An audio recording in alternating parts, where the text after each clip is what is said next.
Welcome to Dialogue, a true crime conversation. I'm your host, Rebecca Sebastian. Thrilled we are all together once again, and particularly thrilled because it's a new series. I always love a new series day because, I don't know, it's like the first of a month. It's like turning the page on a calendar. It just feels exciting. And I've teased it on social media, so you might already know, but if you don't, we are going to embark on a 4-week journey of true crime documentaries. Because if there's anything we love as much, if not more, than listening to true crime podcasts, it's watching true crime documentaries. And I have got a stellar lineup of filmmakers covering a really interesting array of themes and subject matter in true crime docs.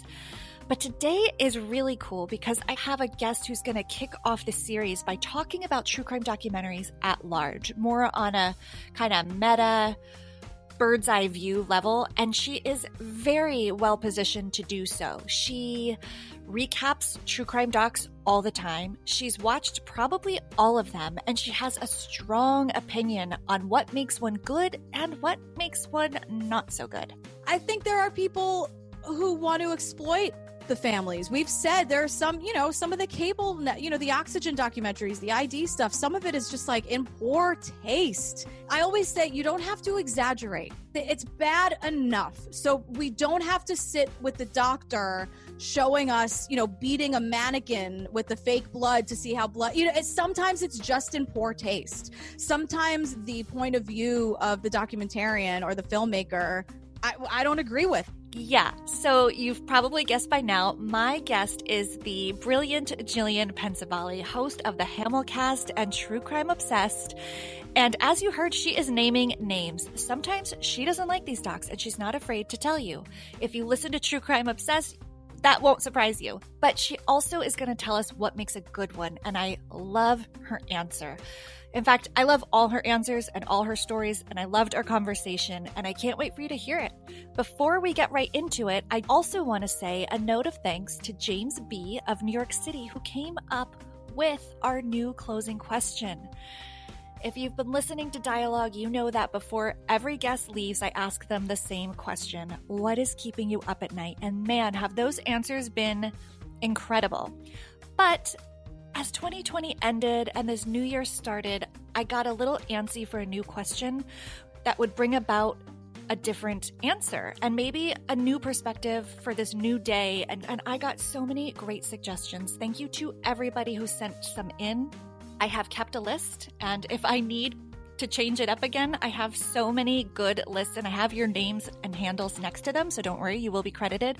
But I chose James's because I felt it was the perfect transition. It was this beautiful segue to this feeling that it's a new day. And his question was, what gets you up in the morning, right? Because that's just as important as what keeps you up at night. And Gillian was my very first guest that I got to ask the new Dialogue Closing Question 2.02. So stay tuned to the very end to hear her answer to that. So without further ado, here's Gillian Pensavalle.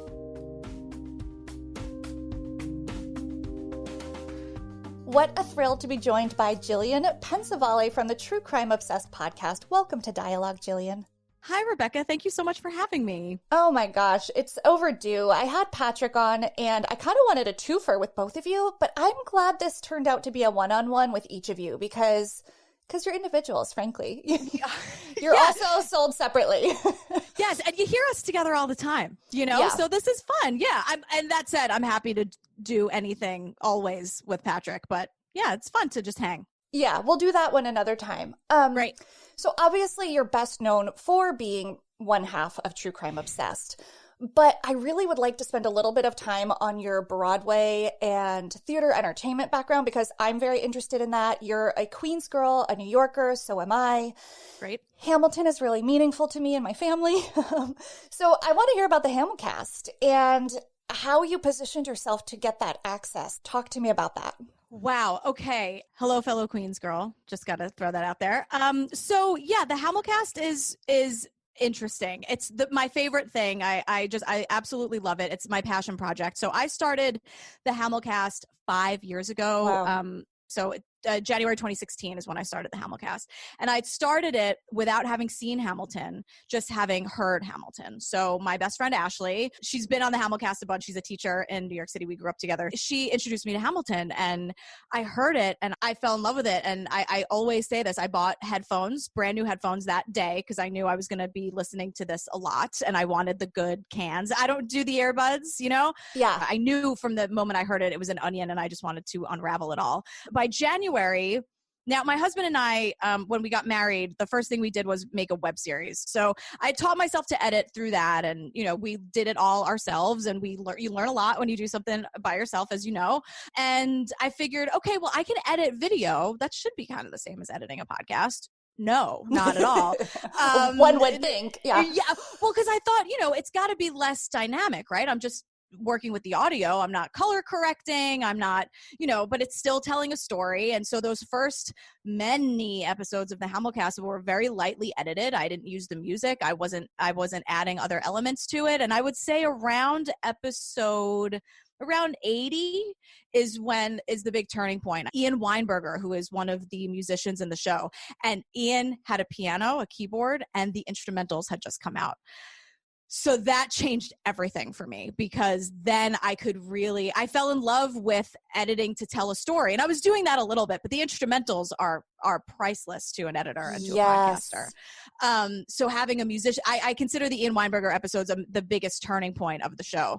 And, you know, I finally saw it in April. I saw it in the 13th episode is when I had seen it because a very, very generous listener, this benefactor Angel, emailed and said, look, I can't believe you make my favorite podcast and you haven't seen the thing.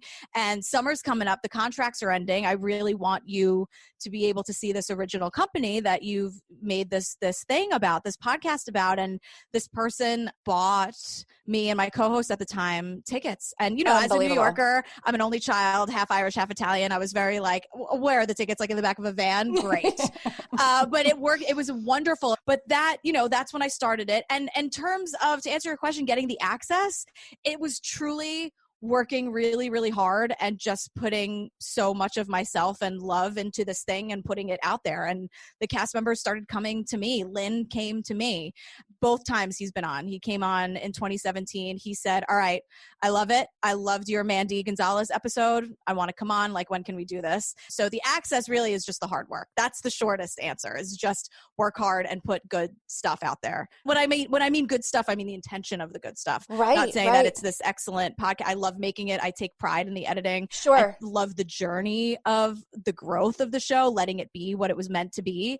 But it's just, my intentions were always, I want to hear everyone's story. I want to dissect it. And it was never tea, never gossip, never ads. And so many of the people involved in the show have responded so positively because I think people really appreciate when people love what they make. And what is more showing love than making a podcast about the thing weekly for 5 years. So I think they just appreciated the effort, you know. It's so pure. And I love what you're saying about the progress and evolution of the work itself too, because it's being okay with what it was in the beginning and what it became. I'm kind of in that year and a half into this show and listening to earlier ones, and I'm so grateful that I hear improvement. I cringe a little, but part of me still has so much compassion for my first interview. It's weird. Yeah. You know, I always say when people ask, because now it's 260 something episodes, 5 years, it's intimidating when someone first discovers the podcast. So some people say, you have to listen from the beginning to hear the evolution. I'd never felt it about anything before in my life. I don't know anything about podcasts, but I need to make a podcast about this thing. Why? I don't know.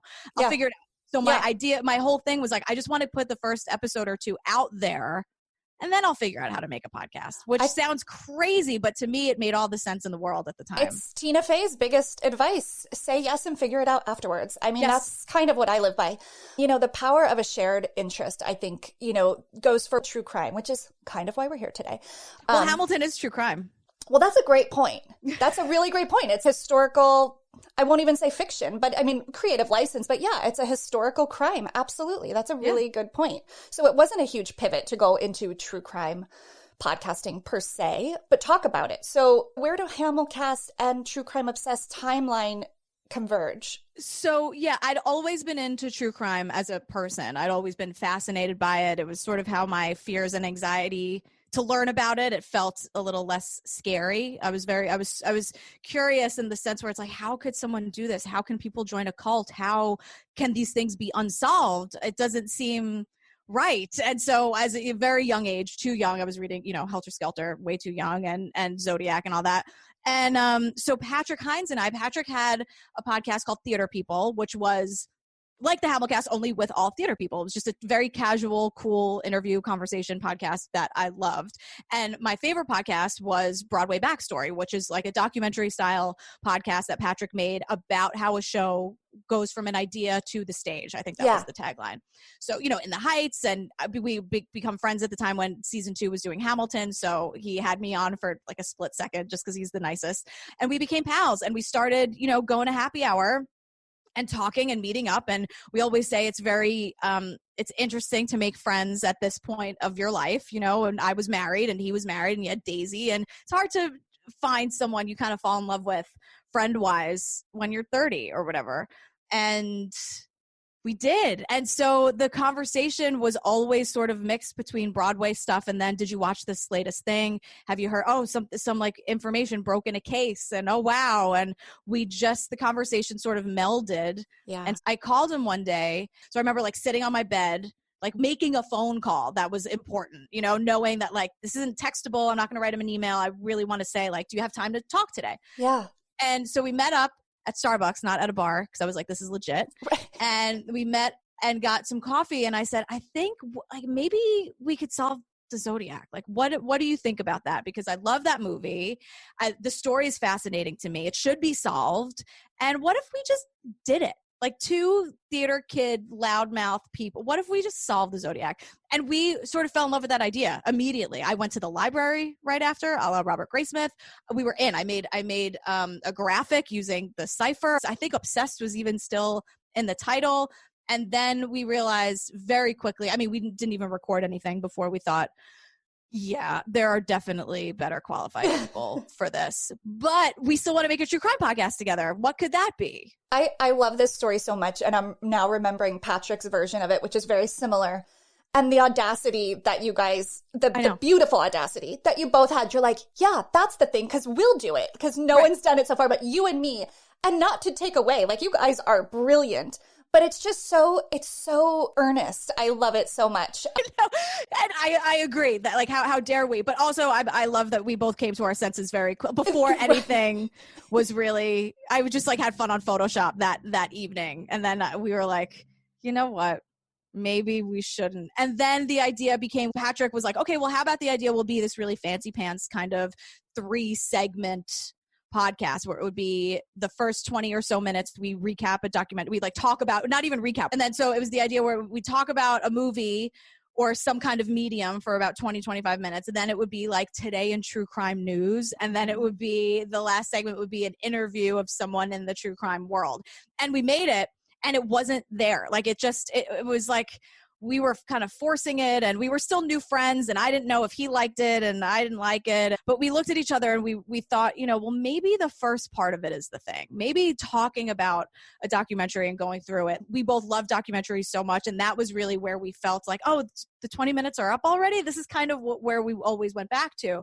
And then so we said, all right, well, let's do that. Let's recap true crime documentaries. And we started with The Imposter. Yeah. Which is about this kid who goes missing, and then years later the family is contacted by this kid in France or something who is posing as the, posing, that's called The Imposter, so I'm not giving too much away, as their little brother. And it's heartbreaking, but there's also a lot of whatness in it. A lot of it is like, wait, the guy has 2 different color eyes. This is in Texas, and this guy has like a French accent and olive skin. He is not the blonde hair, blue eyed Texan kid who went missing. And so there, in the horror of it, this anxiety of, can you imagine if a family member goes missing in your life? Can you imagine not knowing what happened to someone you care about? And you're so desperate. And I'm not saying that as an insult, but you're so desperate for any kind of information, you will believe this person who's scamming you. I don't even know how it was, because again, we didn't know each other all that well. And I just started sort of like dragging the people in it, like not making fun of the families, but just saying like, how did this happen? And just sort of getting riled about it. And Patrick thought that was really funny. But the early TCO episodes are not the True Crime Obsessed, today by any stretch. I don't think I'm funny. Patrick doesn't think he's funny. Like, we don't think we're funny people. My anger comes out. My outrage comes out. The listeners enjoy that. They feel seen. They feel heard. Yeah. And we never had a conversation, because I think we're both good people at our core. We never had a conversation of like, okay, well, we can't make fun of the missing person. That was never something we had to stop ourselves from doing, because all I want is for everyone to be safe and have a roof over their heads, and all animals to be okay, and everyone have a friend. Like that, nothing's funny. We don't slut shame. We don't victim shame or blame or make fun of these families who are really going through it. It's just, I will stay up at night thinking about this. So if I don't focus on the really ill-fitting suit the lawyer's wearing, I won't be able to sleep at night. Well, I think that's this common, like, I don't know if trope is the right word, but it happens a lot in true crime that, like, if people happen to be smiling or laughing around the content, it's wrong. Well, I think we're evolving and moving past that. And so I think that comes through clearly, your intentions behind it. But I love that you had to just kind of settle into what you do very naturally. It's like the Hamilcast. There's a lot of effort and work and intention, but it's also what is most naturally, organically present between you two, and then just developing that over the years. So you weren't consciously saying, let's have rules, we're not going to victim blame or shame, et cetera, but on an internal, maybe less conscious level, how do you hold the tension of the magnitude and gravity of the subject matter? I think how I approach it is I acknowledge it. I acknowledge how sad and horrible and unfunny this is. I just say it, because I'm not trying to hide any of that. We don't hide our feelings and our emotions, the bad ones. Our hearts are on our sleeve. So it's not like we're trying to, oh, no, don't look at that. Don't look at that. In some sense, maybe in the sense where it's like, okay, we're not going to describe what Richard Ramirez did to that 6-year-old girl. It's the worst thing ever. She's a hero. She's here telling her story. We are not going to play the audio of what he did to her, but we will tell you it was horrible and we will move on. Yeah. So we do it with I think, hopefully, the respect of telling this story without sugarcoating it, but not hiding anything either, and saying this is really bad. And so we're not laughing. We're gonna talk shit about something else, or we're gonna focus on this for a minute, but we will tell you the story and we won't run away from that. Yes. Do you think you can criticize true crime, critique it, and also consume it? And what does that look like for you? Oh, absolutely. Yes, for sure. I think there are people who want to exploit the families. We've said there are some of the cable, the Oxygen documentaries, the ID stuff, some of it is just like in poor taste. I always say you don't have to exaggerate. It's bad enough. So we don't have to sit with the doctor showing us, beating a mannequin with the fake blood to see how blood, sometimes it's just in poor taste. Sometimes the point of view of the documentarian or the filmmaker, I don't agree with. I think it's a little sleazy, or they don't confirm something that I think they should really make a little clear. I had a lot of issues with A Wilderness of Error on FX. I thought that was I didn't watch that. What was that one about? That was about Jeffrey McDonald, who killed his family, that army guy, that Green Beret. And this woman, Helena Stokely, this woman, this addict, this informant, and it was all about, it's a whole thing. But I thought it was incredibly irresponsible of FX to not show the other side, and to have all these people just completely hanging on this little shred of, the guy did it.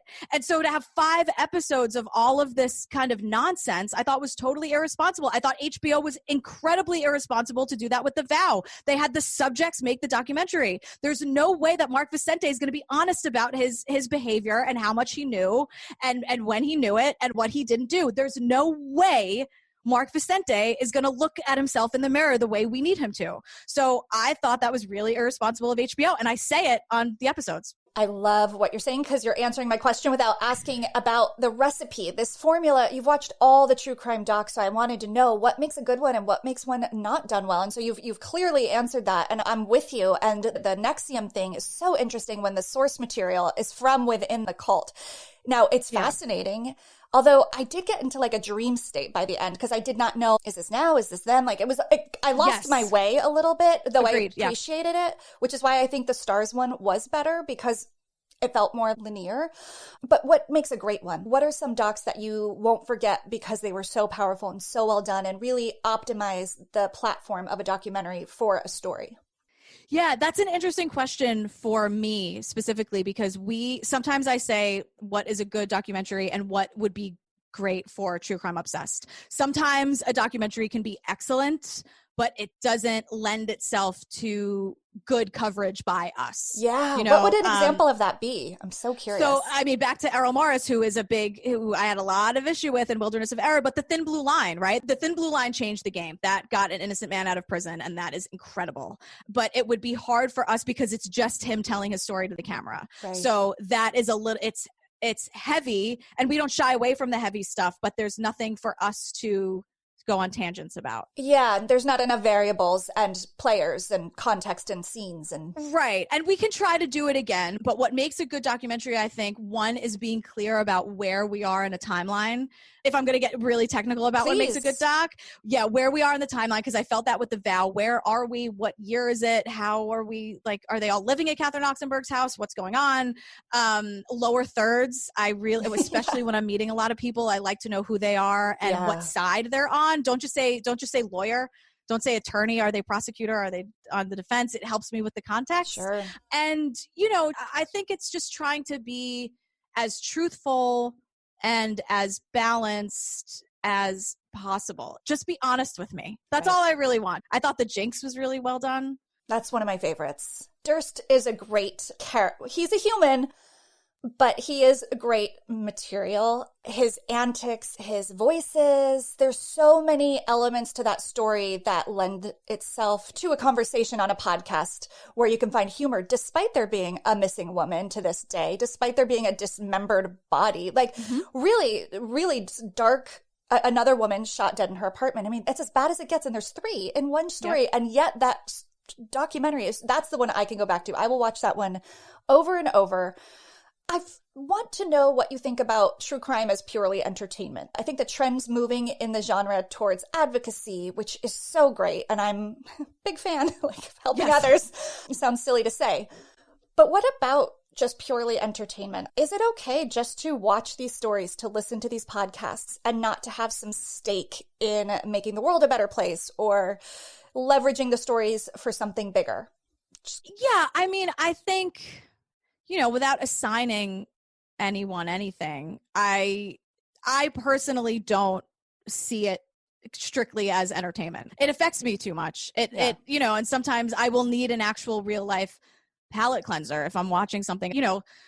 Allen versus Farrow, for example, my husband and I are watching that, but we know Sunday night at 10 o'clock, like something funny has to be, or something else needs to be on after, because I'm not desensitized to it at all. It's hard to say as entertainment because I don't know. I don't think that's necessarily 100% true. Like, it's just not something that I can do where it's like, oh, well, that was a gruesome murder. What's next? It stays with me a lot, but I do think as long as you're not like laughing about it or making fun of it, I think it's deeper when people watch it, quote, as entertainment, because I think it's feeding some fear or some anxiety and feeling not alone in this, or feeling if I learn every story, maybe it won't happen to me if I'm prepared. And I think people might think it's strictly entertainment, but I think there's some level of them that's watching it almost in preparation or as an education, as homework. So I don't know necessarily if people watch it strictly for fun, even if they feel that. I think maybe subconsciously there's always a little more there. I love what you're saying, and I don't know that I've ever articulated it that way, but I'm really picking up what you're putting down, and I think... Good. I'm glad that makes sense. I was feeling like, no. Am I communicating this? You are, and I think, I've always said, I think true crime's a vehicle to talk about really hard and scary things that we don't bring up easily in everyday conversations, like trauma and sexual harassment. Like, think outside murder. I've also expanded my definition of true crime, right? The things we're seeing with Paris Hilton and Britney Spears and Harvey Weinstein, these are other topics, but to me, they're true crime. And so to me, true crime is this way we have in to talk about death, which I think is just really human on a very base level, right?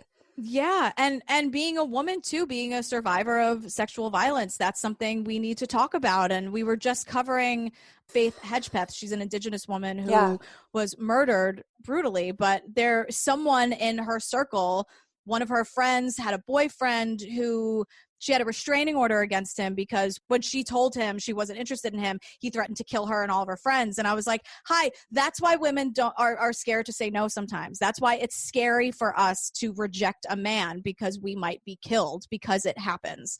Right. I think of the quote everybody says, which is men's biggest fear is that women will laugh at them, and women's biggest fear is that men will kill them. 100%. Kind of says it all, right? And yes. I'm so grateful for the newer stories coming out that are putting that to the center. And it's a good segue in time to talk about the Britney Spears documentary, Framing Britney. I think as a longtime listener of your show, this might be my favorite two-parter. And I don't know if that documentary falls on everyone's normal true crime list. I love that you included it.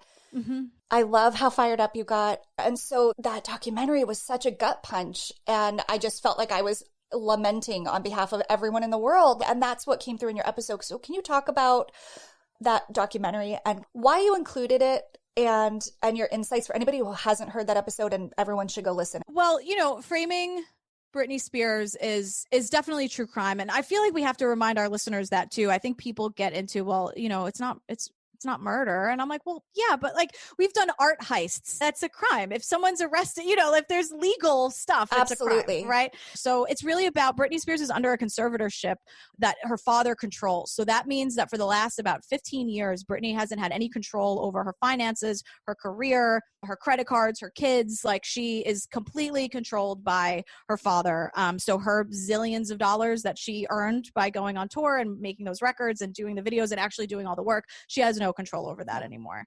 And it started with that, her famous mental health crisis that we saw. And I have to say famous because it was everywhere and she was exploited and the paparazzi made a ton of money off of her, and the tabloids made, that picture of her with her shaved head with the umbrella where she looks like a woman going through trauma. Everyone saw that as dollar signs.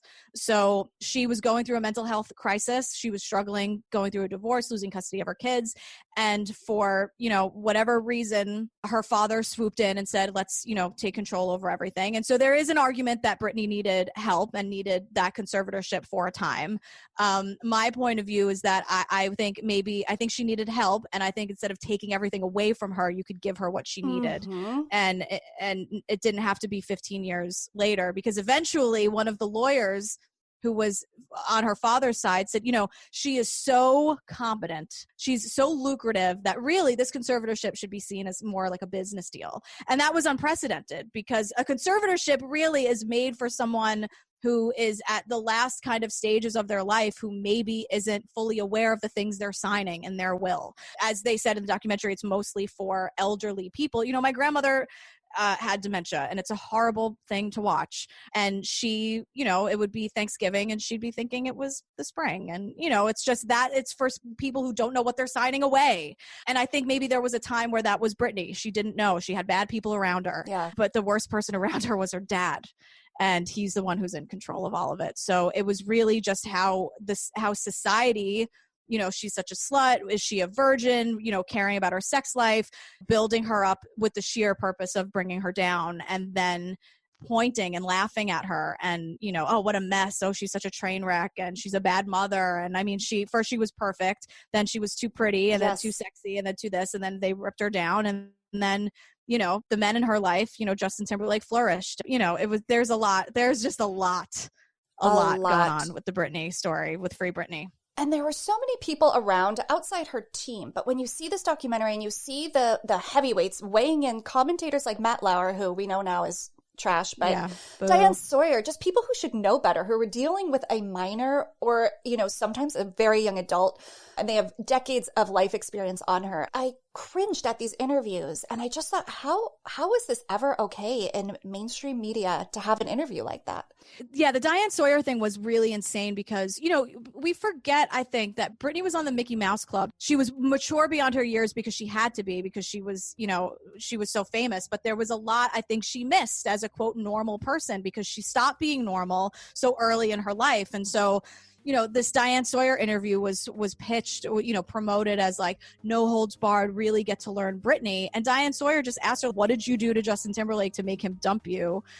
This politician's wife wants to shoot you because you're too sexy. Like, played her the audio, which I thought was completely inappropriate and never should have happened, and hopefully wouldn't be done today. Now we see these women turning, Ariana Grande and all these people turning these questions around on the reporters. The women who are like, what's it like being a mom and an actor? And it's like, there's 6 men on this panel and you didn't ask any of them that. Right. And women are starting to now take that power and take that control, but she grew up in a time and the people around her told her she couldn't do that. And we've done it before. It's not just Britney. We've done it to so many performers. We did it to Amy Winehouse. We did it to Janet Jackson. We've done it to women of color, especially. I don't know what that is in the human condition, that our favorite part of watching someone rise is watching them fall. Like, their downfall. I don't know. Yes. I don't know what that is. I don't know what that is. It's a really unsettling part of the human nature, I guess, that we have to really examine and do better in everything we make from here on out.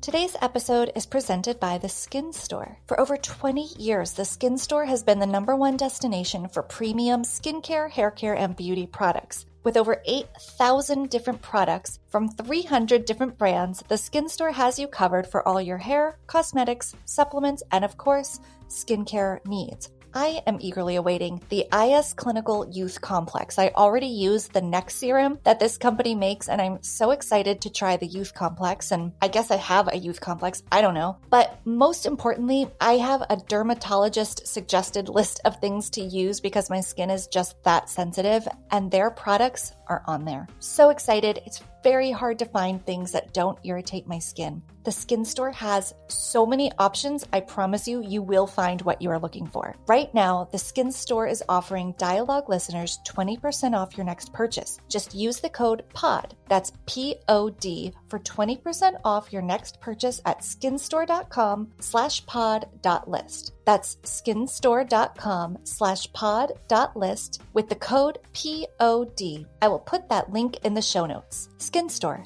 Have the confidence to tackle the day ahead. Some exclusions may apply. Switching gears for a second, Hamilcast got you connected to Lin-Manuel, being text buddies and, having this relationship on Twitter for all the world to see. And then it happens again with TCO and a little personality some of us have come to know as Chrissy Teigen. And I don't want to belabor this, and I don't want to take away from it or add to it. It's remarkable because you find out she's a fan of your podcast. Like, how does that feel? It's still something I'm working on acknowledging. It's really incredible. It's an amazing feeling. We got an Instagram voice memo from her just out of the blue and just said these really wonderful things about how she really loves our podcast and she loves what we're doing and how we're doing it. And I think as someone who can't, she can't sneeze without people telling her she's part of the Illuminati and she's eating babies and all this stuff. She can't do anything. And yeah. I think she sort of appreciates that, we are not famous and I can say those things and Patrick can say those things. And I think she feels a little kindred like that because she happens to agree with a lot of what we say. And she's also like a major true crime fan, for lack of a better term. She loves true crime podcasts. She's always asking for recommendations. And there was something about us that struck a chord with Chrissy Teigen and John Legend also, who listens, which is like the most insane thing in the world. And it's just been sort of happening, this friendship ? I think it's safe to call it a friendship. You were invited to her home. So we were invited to her home. She came to New York to record with us, and we did, it was... Wait, hold the phone. Sorry. Did she come to New York for other business or just to record with you? To record with us. It's insane. Oh my God. Rebecca, it's insane. I didn't know that part. Well, at first it was kind of like she asked to Zoom with us, and she said it on the voice memo, wouldn't it be fun? And we were like, yes. And then the Zoom happened, and then it turned out like as the communication was happening that like, oh, she's coming okay, for this, we did everything right. We quarantined and, I haven't seen anyone in months and months and months. And we got all the tests, and Chrissy Teigen and John Legend welcomed us into her home. And it was surreal. It still doesn't feel real. I love the movie, That Thing You Do. Tom Hanks directed it and is in it. Liv Tyler. It's about this band called The Wonders. It's like a one-hit wonder kind of thing. I can picture it, yeah. And there's a where like they just keep, it's like this one-hit wonder band from Erie, Pennsylvania, and they just get bigger and bigger and bigger. And at one point they're on the equivalent of like the Ed Sullivan Show. Like that's what happens. And Steve Zahn turns to the drummer, who he calls Skitch. And he's just, he looks and he goes, Skitch, how did we get here? And I ask myself that often, and I'm beyond grateful for it. And I'm really proud that the hard work that I've been doing is leading to all of these completely unexpected things. It'll never make 100% sense to me, but I'm grateful for every last second of it. Oh, it's crazy. It's wild. Crazy. It's so cool. And not to insert myself in this narrative at all, but please do. Two things. So we had a different date scheduled for this call, and then you pushed it back, and you were kind of cryptic about, well, I might have this thing, but I might not. But could we just push it? And I was like, absolutely. That's totally fine. It happens all the time. But was it waiting to see if you were going to record with Chrissy? Am I a citizen detective? Yeah. Did I get that? You got it. Yeah. Because the last thing I wanted, we didn't know the day, and it was up in the air. It could have been that Thursday, Friday, Saturday. And the minute it could be any of these days. We weren't going to say like, we can only do this, Chrissy Teigen. Like we wanted to be as agreeable as possible. And so when one of those days fell on our first recording time, I thought I got to email Rebecca, because I can't be that jerk that waits till the last minute. Like I didn't want to do that to you, because I was really excited to talk to you. So I wanted to make sure we found the time. And so I appreciate you being so flexible, and I'm so glad we're here doing this now. Oh, me too. I'm also glad that was the reason, because it makes me feel part of this. Rebecca, it's almost like you were there. It's almost like I was there. The other thing is I feel a modicum of what you're describing when I have just my own personal heroes on the podcast. When people say yes, that I don't expect to say yes, I'm like nauseous and I can't believe it. Then you go through the imposter syndrome and all of that. But it always ends up that I'm just sitting talking to another human, and it gets very not normal, but like this is happening. And you do, like you said, you had to put your feet on the ground sometimes and just like ground yourself. So that's happened to me more than once, but never on like a Chrissy Teigen level. But one time, a past guest of mine who is Darren Karp, she's one half of Martinis and Murder. She's wonderful. Yes. She's Andy Cohen's assistant. So I ran into her at an event, and she was like, guess who's talking about your podcast? And I was like, who? And she said, Sarah Jessica Parker. And I like almost fell over on the ground. No. But that's like, I'm burying the lead. She read a review of my podcast, which was good, in Vulture, about my interview with Darren. So she was more saying, Darren, I saw you mentioned in this podcast Dialogues review on Vulture. It wasn't like I love Dialogue podcast, but I can still hold on to that little memory and feel really excited about it. Mm-hmm. And so to hear your story, honestly, it's just anything is possible is kind of how I feel. So here's something. I'm going back to Lin-Manuel Miranda for a second. So Lin, when he first came over in his first episode, I have a lot of feelings all the time. And so I sort of cried at him because I couldn't believe he was sitting here in the flesh. And so I told him about this tweet. He used to do those good morning, good night tweets. Yes. They're a book now. Yes. And there was a tweet from like a couple of weeks before he came over. And he said, good morning. Don't wait on anyone to make your favorite thing. Make your own favorite thing. Go. And I couldn't even get it out because I was choking up so much, because I felt like the reason he was there was because I made this thing that is my favorite thing to make. It's such a passion project. And I mean, it's tied for first with TCO truly, because TCO is such an outlet for me. And it's I always say the stuff I can't get away with saying at the dinner table. Yes. I'm myself equally on the Hamilcast and True Crime Obsessed, just very different sides of me. But I said that to him, and he leaned in, he's such a pro, and he goes, yeah, and now we're here. And I was like, and now we're here. And he let me have that moment. And so the theme of the Hamilcast and now my life and everything else I do is make the thing. And, like Hamilton said, the world is wide enough. There are a zillion true crime podcasts. Make yours. There are Broadway podcasts. Make yours. Just do it. Like, I didn't know what I was doing. And for me, I learned by doing. So I was like, okay, I'm just going to figure it out. And if you love it, keep doing it. If you feel like this is too much work and there's no payoff and I don't want to do it, then don't do it. But you have to let it be what it's going to be and be okay with that change. And if you're like, okay, I'm going to ride this wave and it's going to be great, then just keep making it. I mean, the Hamilcast is 5 years old and it's a complete passion project. I mean, complete. And I love it. And then I get, it led to True Crime Obsessed, which is my job that I take a moment every day, truly, to remind myself of what I get to do every day and to truly, make my favorite thing on a weekly basis multiple times over. I'm so glad to hear that. So historically, before my guests go, I ask them what's keeping them up at night, but we've changed it. And now I'm asking people before they go, what gets you up in the morning? Well, one, that I get to do this. Truly, it sounds really cheesy, but it's like I'm excited every day to go to work. But also, most recently, my husband and I adopted a puppy, Fiona. And so we rescued her from death row in South Carolina. And so she is what actually physically gets us up in the morning because she's got to go to the bathroom. Literally. Yeah, literally. So that, it's her and taking care of her and being our, this little family. And then being able to, be working here and look up and there she is on the couch sleeping, or there she is next to me. It was a dream I had, like the idea of being able to do this and also being able to take care of this dog who is now our family. And so now it's all happening. So it's that hybrid. Yeah, that's beautiful. And she's a beauty. I'm so happy for you guys. Thank you so much. She's so sweet. Well, Gillian, you're welcome anytime back on Dialogue. Thank you so much for killing the small talk with me.